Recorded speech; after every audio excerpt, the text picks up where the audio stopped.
Okay, so this is when I got to SCAD. And so this one now is for a class at SCAD, right there. And these things you're gonna see here is just tests that I did on my own outside of any classes because we didn't have any animation classes in freshman year.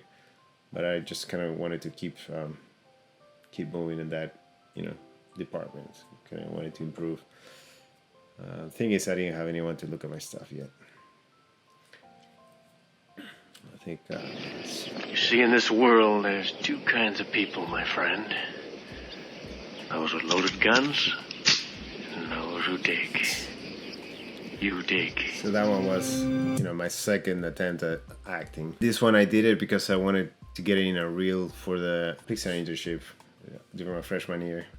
Clearly didn't get it. Okay, and now this is when I went back to Uruguay. I went back home and I did tests. I started with that run cycle there, just to go back to 2D a little bit.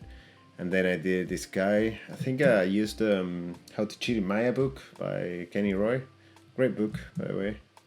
So yeah, I did some exercises on my own, just trying to get better. Again, it's like I heard my pals at SCAD were doing certain exercises, and I just started with that. So this is more how to cheat, I think. Yeah, that's how to cheat.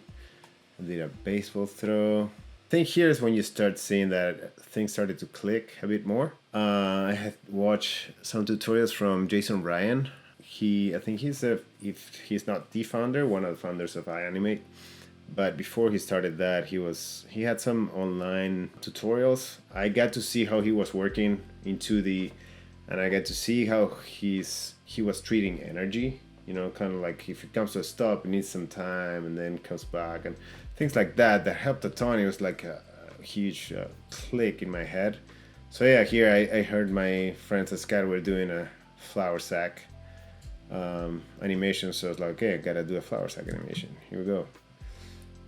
So I did this guy here.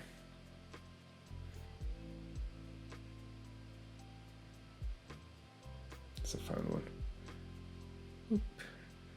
Yeah, and then I attempted again going back to basics in CG. And I did this very like controlling all my keyframes,